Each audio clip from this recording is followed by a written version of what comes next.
volver a saber y que no haya habido decepción notoria. Ya hoy acaba.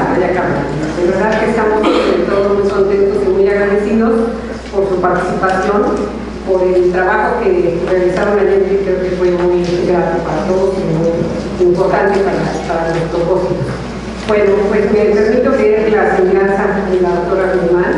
Ella es socióloga, egresada de la Facultad de Ciencias Políticas y Sociales de la Universidad Nacional Autónoma de México.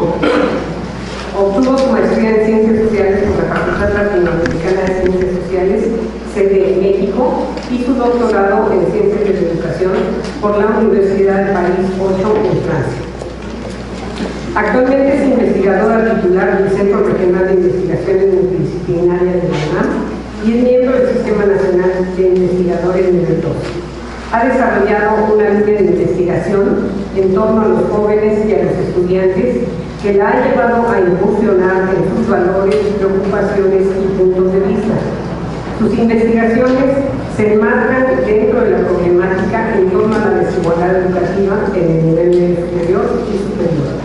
Cuenta con 4 libros publicados, además de numerosos artículos y capítulos de libros. Es un gusto, es un honor, agradecemos mucho, querida Carlota, pues ya incluyo todo el grupo. Gracias. Pues buenos días a todos. Quiero agradecer en primer lugar la invitación de la maestra Alejandra Romo, porque nos da la oportunidad de compartir los resultados de una investigación que pues resulta pertinente justo dentro de la temática de este evento. El objetivo del título, como ya lo mencionaron, es la formación docente y las prácticas en el aula en los bachilleratos rurales a 10 años de edad.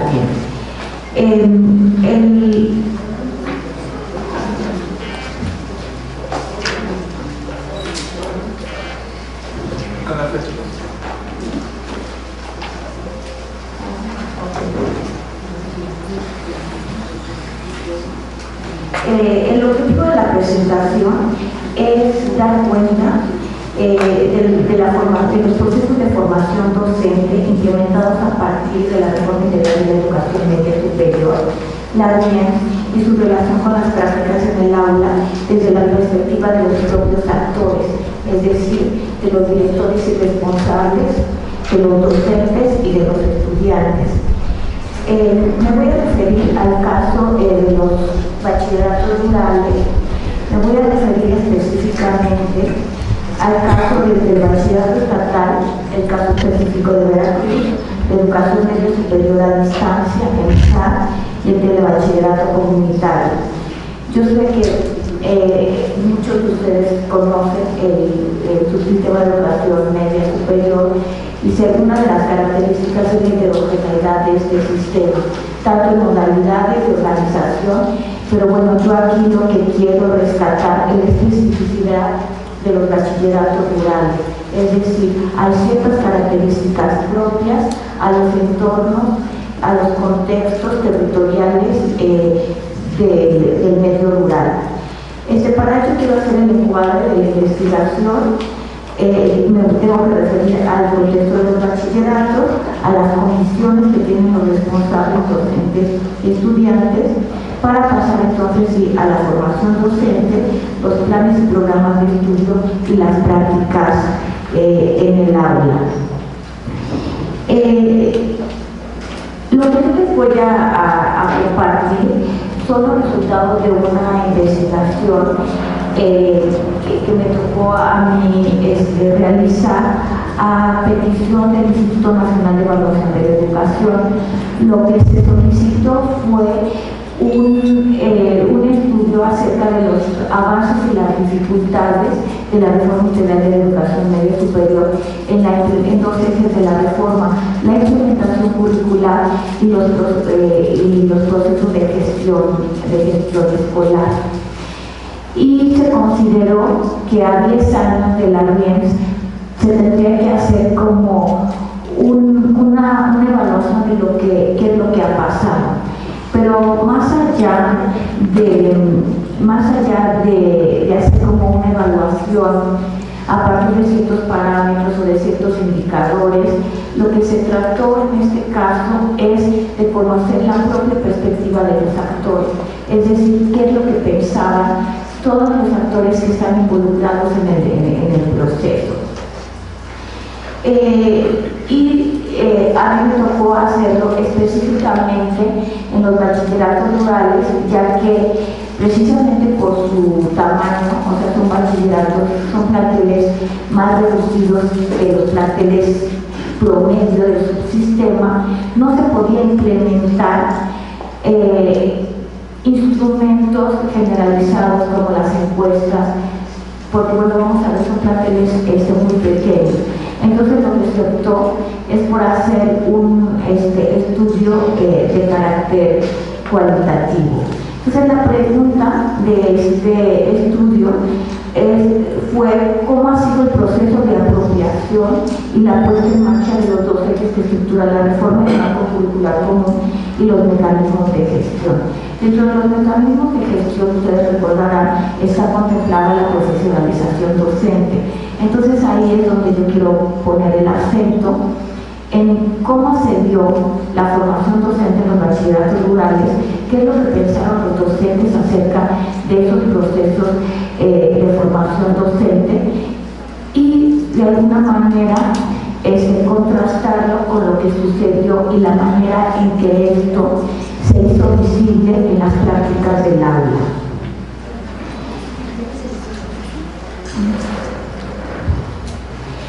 Como les decía, esta fue una investigación con orientación cualitativa, porque justamente para poder conocer la perspectiva de los propios actores y poder incursionar en esa dimensión subjetiva, es decir, cuáles son sus opiniones, puntos de vista, valoraciones y motivaciones, pues necesitábamos de un instrumental adecuado para ello.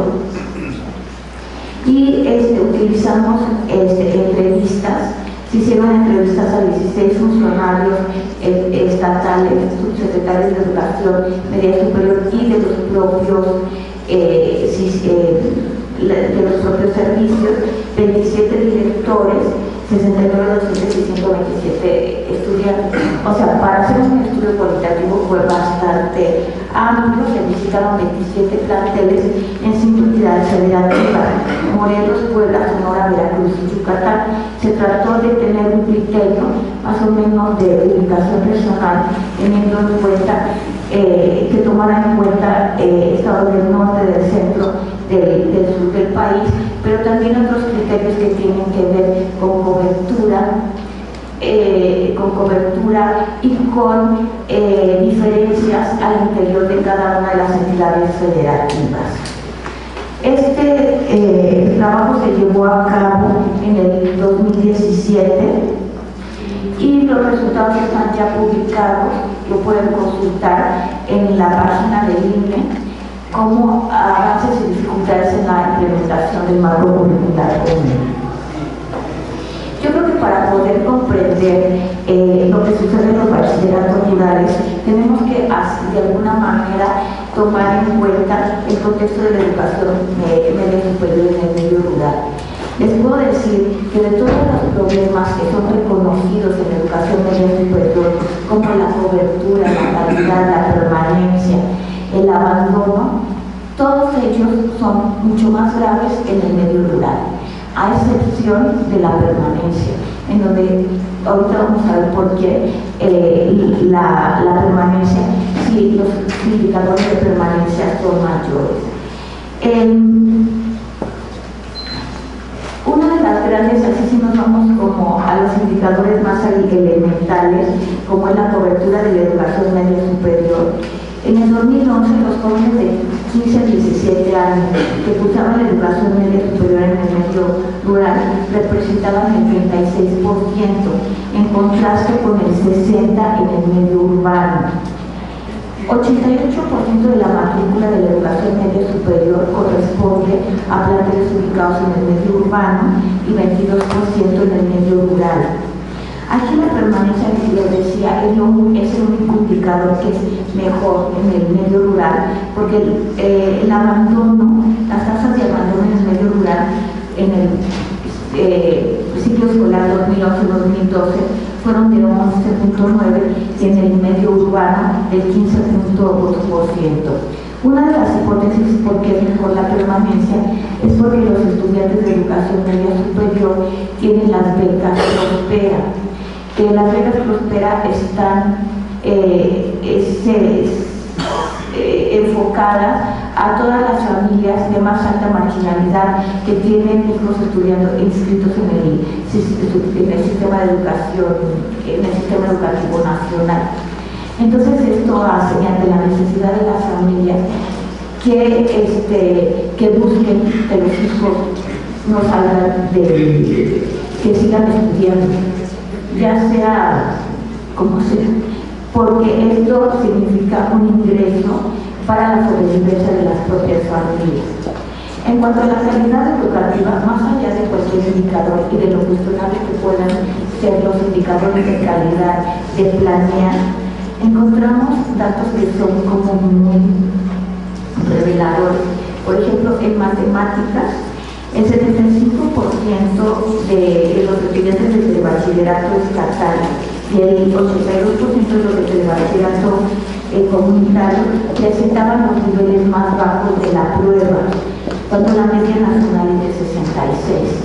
Entonces, fíjense ustedes en esta diferencia. Yo sé, solo tienen que cuestionar como estos indicadores, pero bueno, hay datos que no podemos, o sea, que están diciendo algo. En el caso del lenguaje y comunicación, sucede algo similar. El 54% de estudiantes de bachillerato estatal y 61% de bachillerato comunitario presentan también los resultados más bajos, cuando la media nacional es de 74%. Es decir, aquí, si lo utilizamos como un indicador de la calidad educativa, está muy por debajo. Podemos decir que en general los bachilleratos rurales, al menos estos tres servicios, uno de los principales problemas es la falta de apoyo a nivel federal. Entonces, ¿qué es lo que sucede? Que muchas veces el rumbo que pueden seguir y la manera que pueden contrarrestar esta falta de apoyos a nivel federal es a partir de las políticas estatales. Hay estados de la República que sí tuvieron, en el caso de la RIEN, como una política enfocada, encaminada a apoyar los distintos mecanismos que requería la reforma integral, la profesionalización docente, la gestión escolar, la formación del Sistema Nacional de Bachillerato. Un caso, así como de los 5 estados que nosotros analizamos, es el caso de Puebla, que tiene toda una organización académica, administrativa, y actores que apoyan los APA,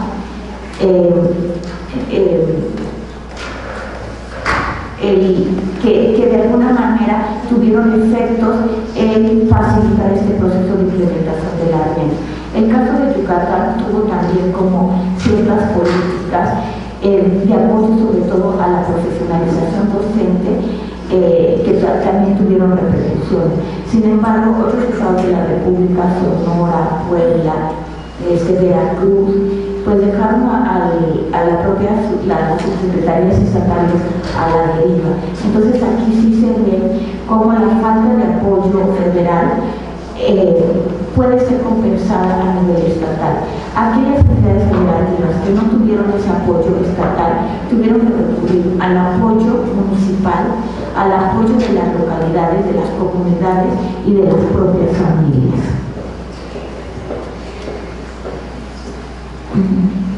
Aquí está. Ahora nos vamos al contexto organizacional de la educación media superior a distancia. Yo sé que muchos lo conocen, pero en general no son modalidades muy conocidas. De hecho, una de las quejas, por ejemplo, los maestros de telebachillerato dicen que en las reuniones nacionales hay gente que ni siquiera conoce como su propia organización. Entonces, bueno, yo a partir de esos comentarios no soslayo y más vale aclarar en qué consisten estos servicios y a muy grandes rasgos. La educación media superior a distancia, voy a empezar con el bachillerato estatal. El bachillerato estatal, en el caso de Veracruz, tomamos el caso de Veracruz, porque el telebachillerato estatal existe en distintas entidades federativas, están a cargo las propias entidades, pero es muy desigual. O sea, cada entidad federativa le da particularidades propias. Tomamos el caso de Veracruz, porque el caso de Veracruz es emblemático. Ellos fueron los pioneros en esta modalidad de telebachillerato. Tiene 35 años de creación, inició sus operaciones en 1980 y fue a partir de una iniciativa de dar continuidad a los egresados de telesecundarias. Se enfrentaron a que los egresados de telesecundarias no tenían una opción para continuar los estudios. Entonces se trató de dirigir a las localidades rurales más pequeñas, de más alta marginación.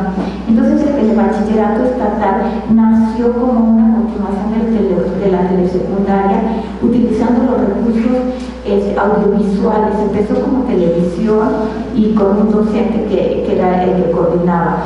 A lo largo del tiempo fue cambiando, después ocuparon el canal estatal, EduSat, y poco a poco se fueron desprendiendo de ese modelo, y actualmente el telebachillerato estatal pues en realidad mantiene el nombre de tele por su origen, es ligado a la telesecundaria, pero son sistemas presenciales que dependen del gobierno estatal.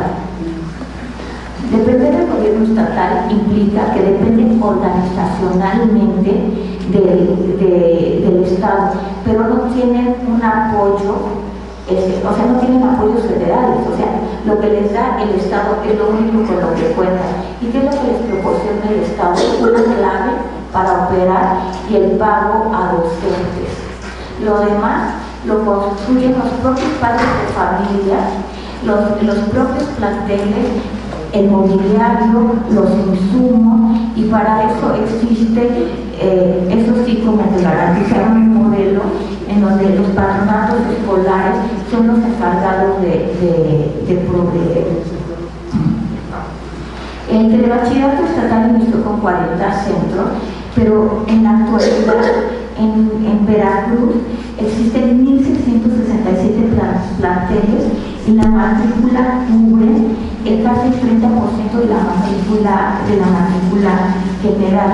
Como les decía, iniciaron en los planteles de la telesecundaria, pero poco a poco se daban muchos conflictos entre las autoridades de la telesecundaria y los del telebachillerato. Los directores de las telesecundarias consideraban que ellos eran como los dueños de los planteles y se sentían invadidos por los de bachillerato. Entonces, poco a poco,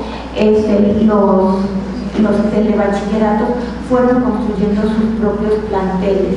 Pero cuando digo construyendo sus propios planteles, pues bueno, son terrenos donados por las propias comunidades, oficinas en desuso, kioscos comunitarios, y en general lo que priva es una alta precariedad en las condiciones materiales de los planteles, en los servicios como agua, luz, por lo tanto, acceso a internet, y una falta de recursos para mantener y sostener.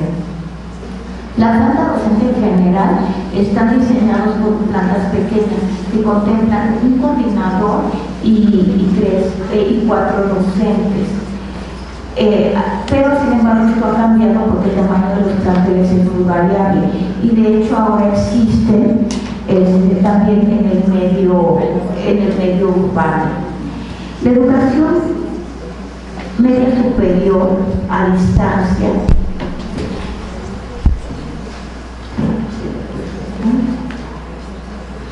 la educación media superior a distancia en SAT. Este es un este es un servicio que depende, este se creó en 1997, tiene 21 años de creación, o sea, es mucho más joven.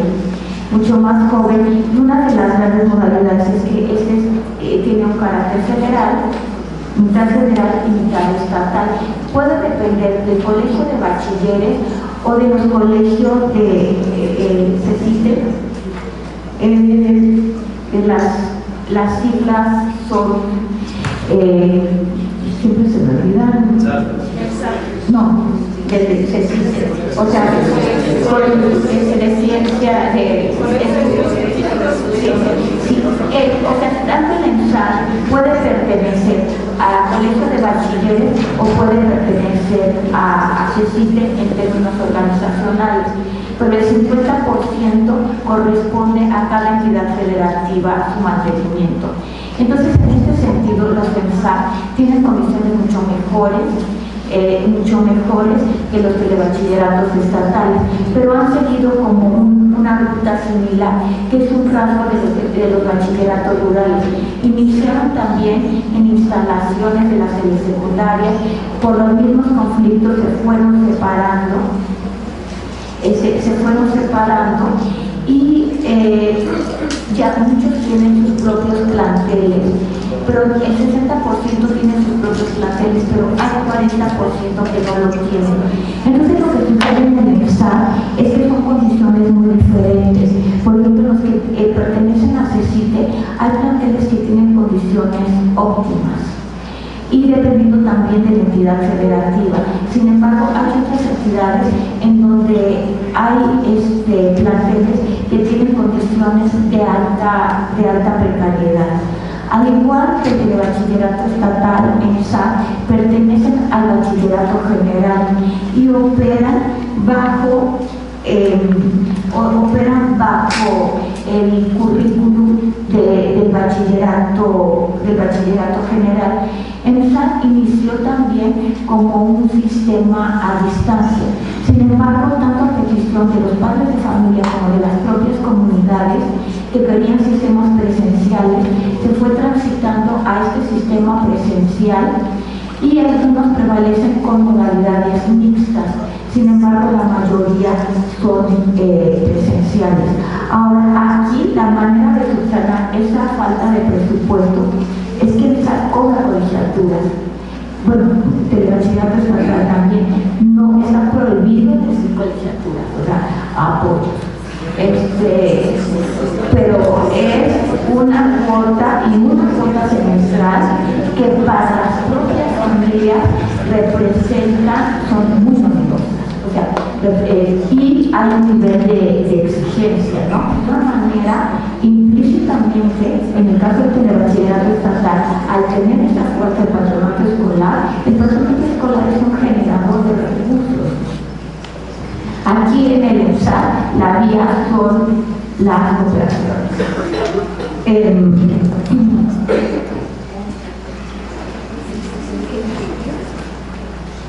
Esto ya,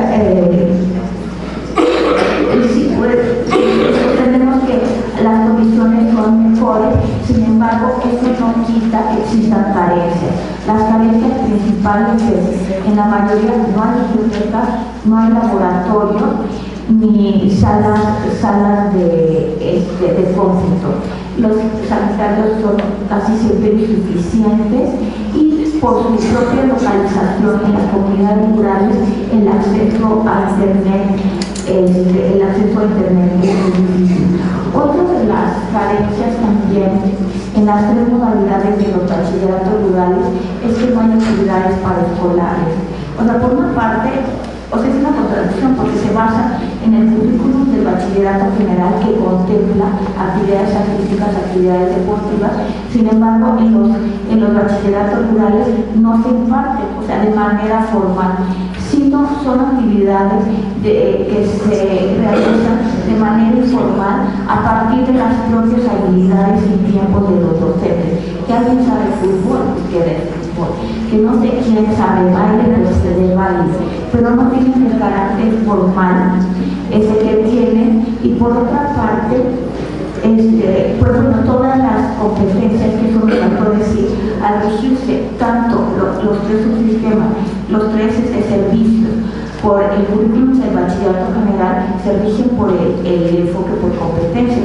El enfoque por competencias contempla todas estas competencias que tienen que ver con el desarrollo de actividades, el desarrollo de la creatividad, de una vida sana, que justamente son estas actividades paraescolares las que la brindarían. El caso, bueno, ya aquí el panorama ha estado medio desolador, pues me voy al más vulnerable todavía, que son los telebachilleratos comunitarios. Los telebachilleratos comunitarios es el programa más joven. Este se creó en 2013 como un programa federal que se creó justo un año después de que fuera decretada la obligatoriedad de la educación media superior, y abiertamente se creó como un programa para ampliar la cobertura. Se encontró que en las comunidades en localidades más pequeñas, con menos, con 2.500 habitantes, la cobertura era muy baja. Entonces se implementó como una estrategia para ampliar la cobertura. Entonces se dirigió justamente a estas localidades que son las que tienen el nivel más alto de marginalidad, y el criterio fue que no hubiera planteles a 5 kilómetros a la redonda. Empezó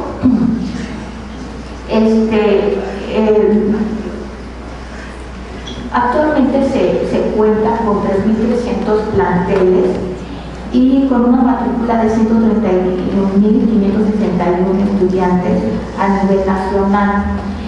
Se implementó igual, o sea, como que sigue en el mismo camino. O sea, a pesar de conocer ya cómo es la historia esta trágica del conflicto entre telesecundarias y bachilleratos, se siguió el mismo modelo de utilizar la infraestructura existente, de utilizar las telesecundarias. No era muy difícil de esperarse que surgió exactamente el mismo problema. Sin embargo, los telebachilleratos lo que han hecho cuando se presentan estos problemas es que utilizan instalaciones prestadas. Esas instalaciones prestadas, como les decía, pueden ser oficinas, algunas escuelas, pero también se utilizan bodegas, o sea, se utilizan instalaciones que no cuentan con las condiciones para llevarse a cabo los procesos de enseñanza-aprendizaje. Las carencias son las mismas del bachillerato estatal.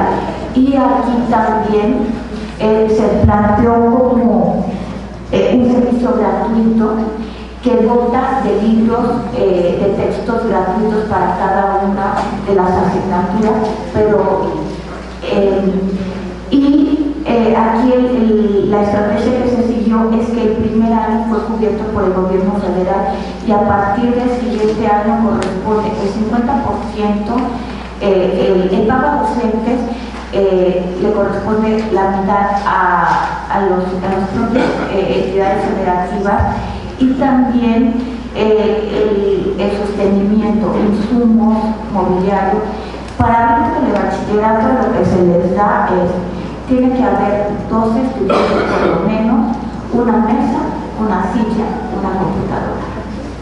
Lo demás corresponde a las propias comunidades, y es iniciativa de los propios responsables conseguir casa por casa a los estudiantes que puedan inscribirse. En general, la historia se repite, el problema es insuficiente, carecen de recursos para el sostenimiento de estos planteles. Y aquí el modelo es un modelo con 3 docentes. Uno funge como responsable y 2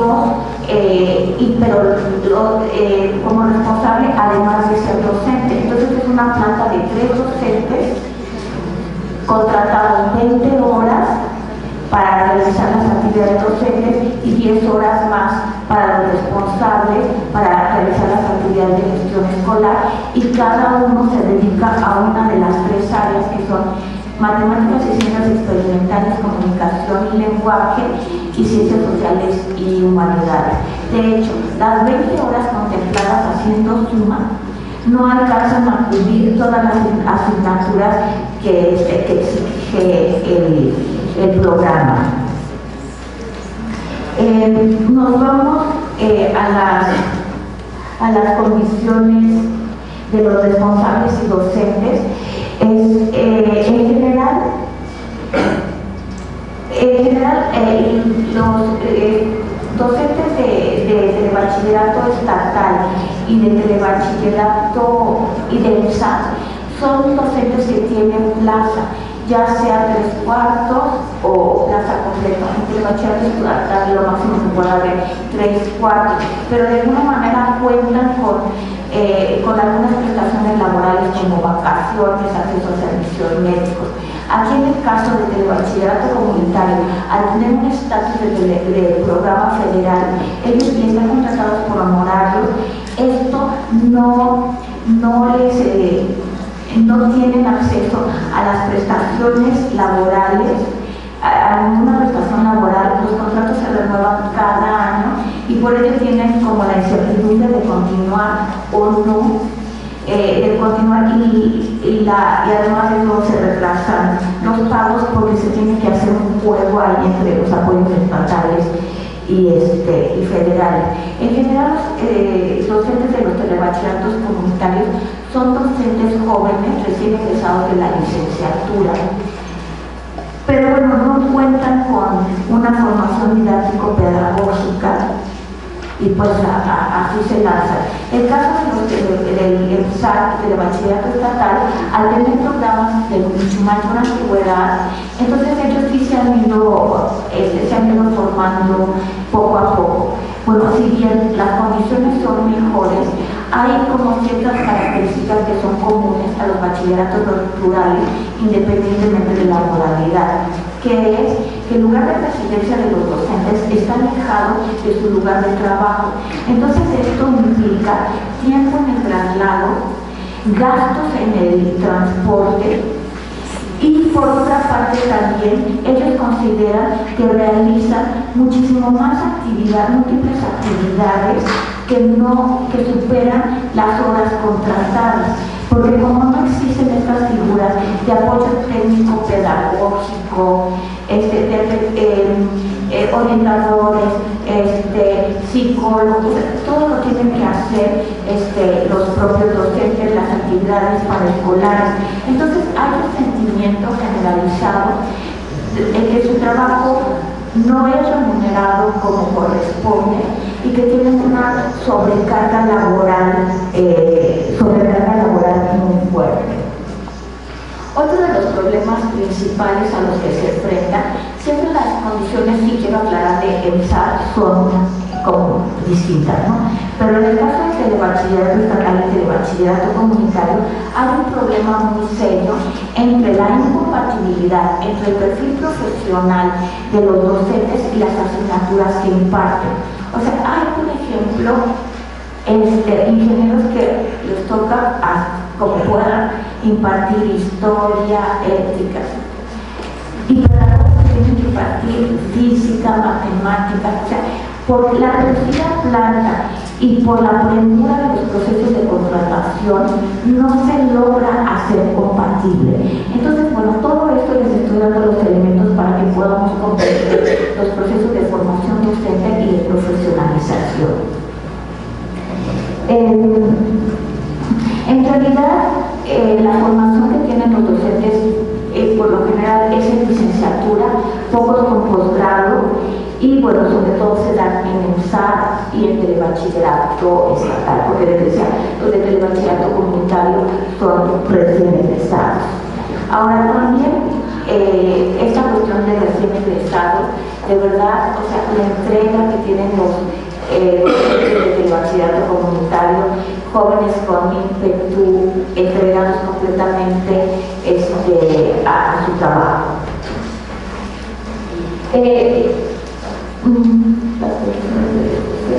Las condiciones de los estudiantes. En primer lugar, yo lo que les podría decir es que la mayoría de los estudiantes, en general, algo que es positivo es que hay un equilibrio entre hombres y mujeres, aún a pesar de ser en el medio rural. Son jóvenes cuyos padres se dedican a actividades agrícolas, ganaderas y de pesca. Son, a decir, de alta precariedad económica y de bajo nivel educativo. ¿Esto qué representa? Representa que los padres no tienen los elementos como para poder apoyar a los jóvenes en las actividades académicas, para darles seguimiento, ni tampoco para apoyarlos en las decisiones que tienen que tomar, decisiones educativas y a futuro.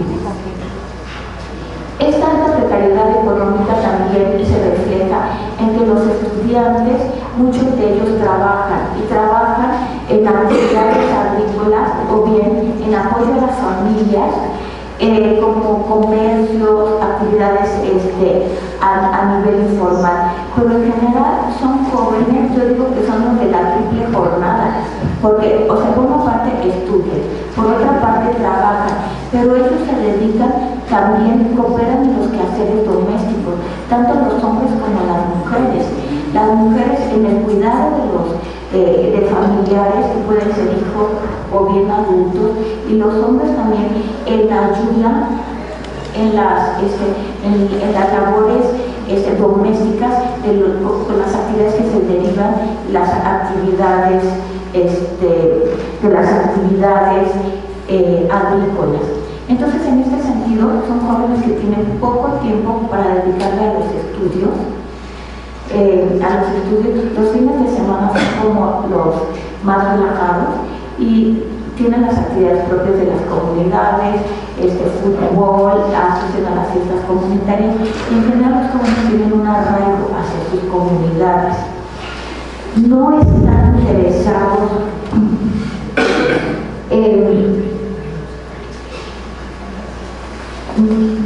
al tener ligado a la alta precariedad, ellos, como les decía, tienen las becas Prospera. Entonces, las becas Prospera es un ingreso muy importante para las familias. Entonces, lo que ha sucedido y de lo que se quejan los docentes es que tienen a muchos estudiantes que permanecen, pero que en realidad no les interesa estudiar, sino que tienen la presión de las familias para que se queden ahí y puedan tener el ingreso, o bien son el interés propio de los estudiantes para tener su propia beca, y cuando no tienen necesidades como tan apremiantes, lo que hacen es, lo dedican sí de apoyo para materiales de estudio, pero pues igual para el celular y todas las cosas que tienen que ver con con los deseos de los propios jóvenes.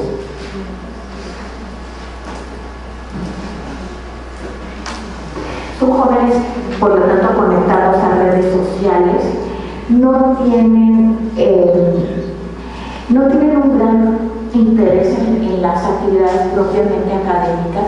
Les gusta asistir a la escuela, eso sí, pero más por la convivencia, por salir de su casa, de quedarse cerca, que hacer, cuidar a los demás, ir a la escuela. Entonces, la vida social dentro de los en general de los bachilleratos rurales, es una vida como bastante significativa para ellos. Además, son grupos reducidos, entonces tienen una fuerte convivencia, y muchos de ellos son familiares, se conocen, porque al existir como una oferta restringida, estudiaron en el mismo preescolar, primaria y secundaria. Entonces, bueno, esto implica también que se conocen, pero también implica que ellos han seguido rutas de precariedad. O sea, ellos empezaron con AFE, estudiaron en escuelas multigrados, telesecundaria y ahora telebachillerato. En este sentido, tienen grandes deficiencias académicas, lo cual también los aleja de un interés por los estudios, porque pues con estas grandes deficiencias no entienden mucho los contenidos ni están muy involucrados. Bueno, ya me quiero ir de la formación docente. Sin embargo, no podemos dejar, no se entiende lo que sucede si no tomamos en cuenta todas estas condiciones del contexto y las condiciones de los propios actores. En cuanto a la formación docente, uno de los pilares de la RIEMS, que fue la gestión escolar y con ello la profesionalización docente, se basó, como ustedes ya lo saben perfectamente, para la implementación del marco curricular común a través de los diplomados y de las especializaciones Profondes. ¿Qué sucedió en los bachilleratos rurales?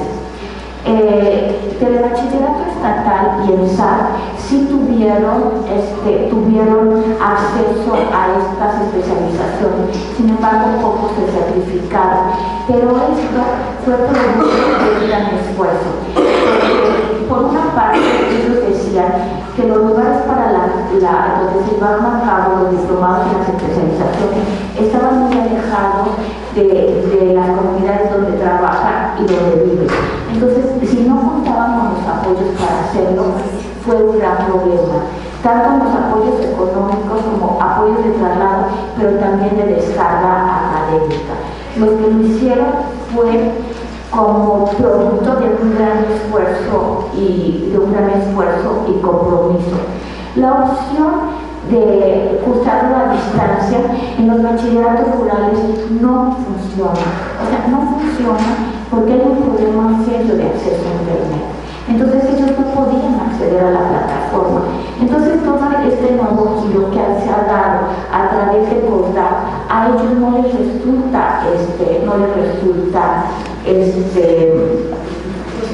útil, ¿no? O sea, no es un servicio pertinente para sus condiciones.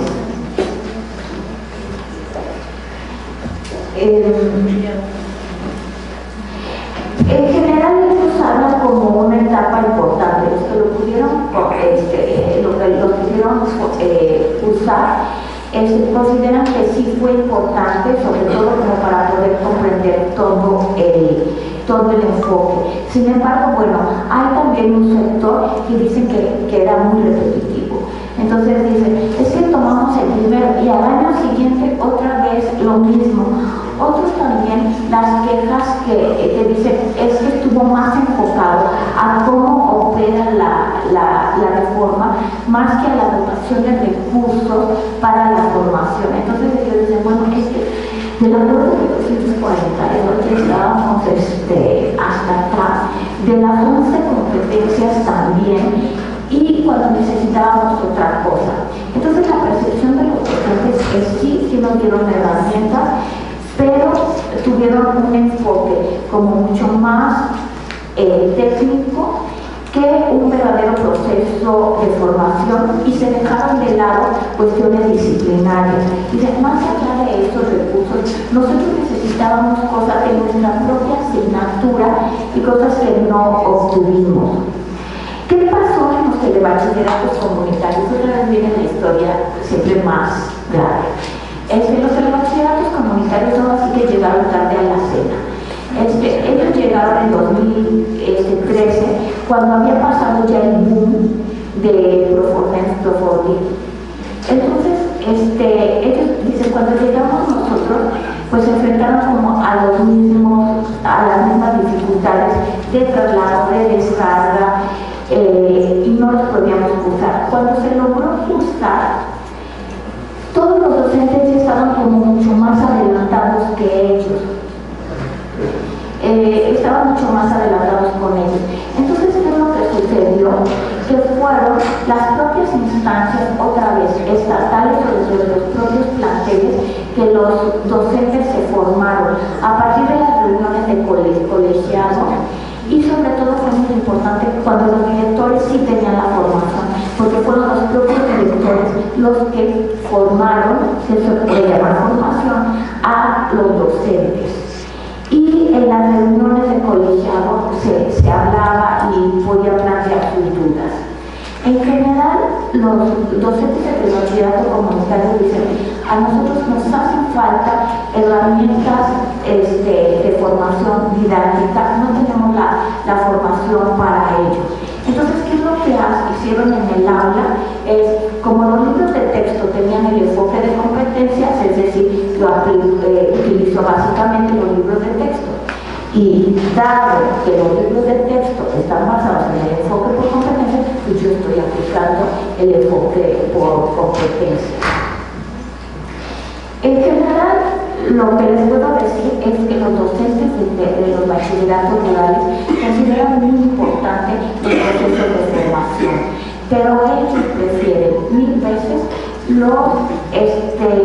las modalidades presenciales. Las modalidades en línea aparentemente son de más fácil acceso para quien tiene el acceso, no para los bachilleratos rurales. Pero ellos lo que les hace falta es la retroalimentación. Ellos dicen, yo quiero hablar con otros docentes, quiero que me digan cómo lo hago. Y por otra parte, también requerimos que no se restrinja meramente a herramientas técnicas.